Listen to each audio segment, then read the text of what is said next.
Good morning, my brothers and sisters. Welcome to episode number 7.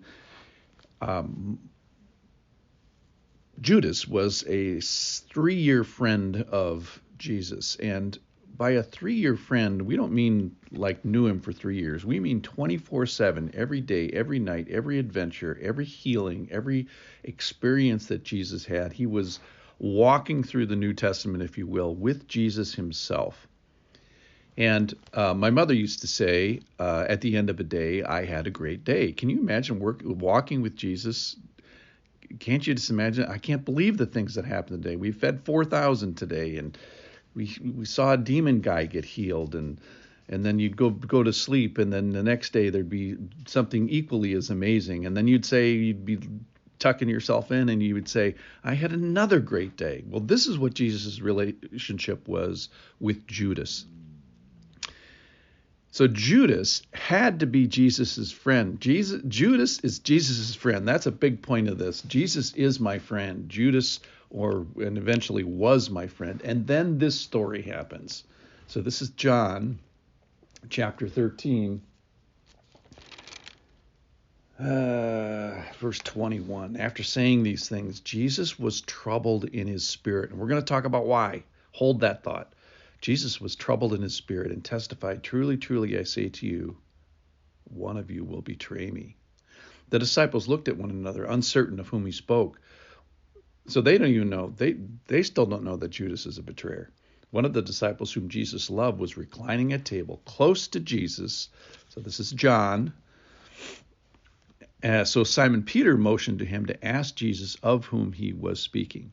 So that disciple, leaning back against Jesus, that's John, right in front of Jesus, said to him, Lord,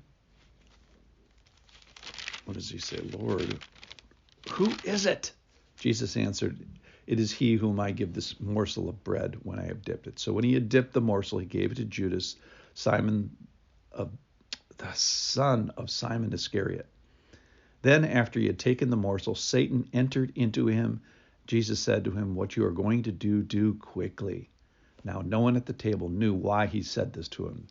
Some had thought because Judas had the money bag, Jesus was telling him, Buy what we needed for the feast, or that he should give something to the poor. So after receiving the morsel of bread, he immediately went out, and it was night.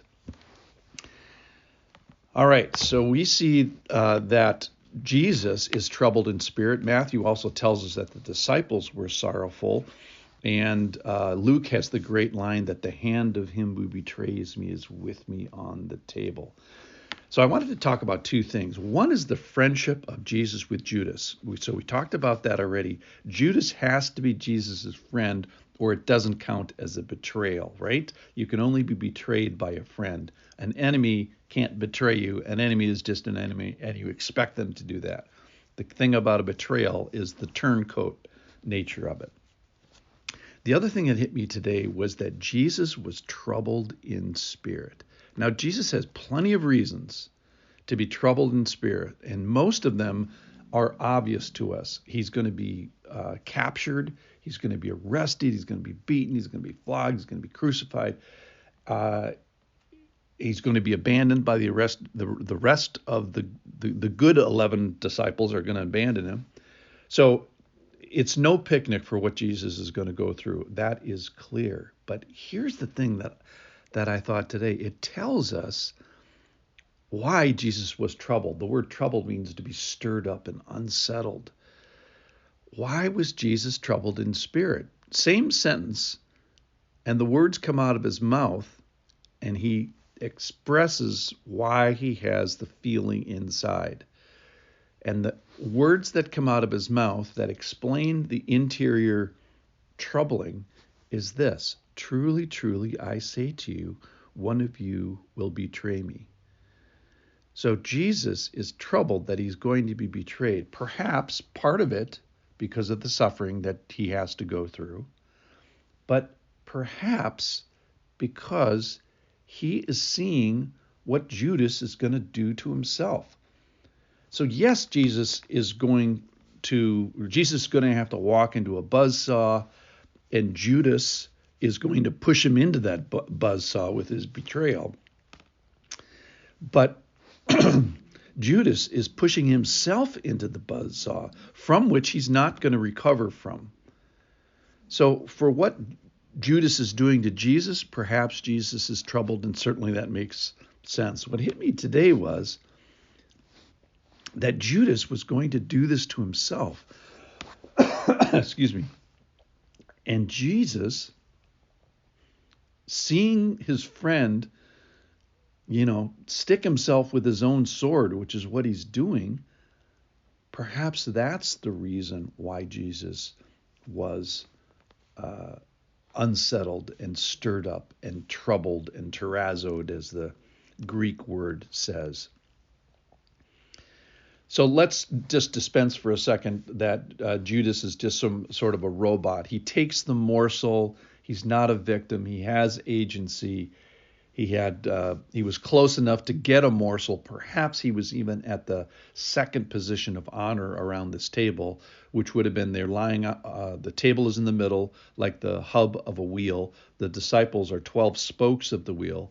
The people that are closest to Jesus are most honored, and Judas was not in the place of most honoring. That's in front of Jesus, so that's John. That's why John leans back.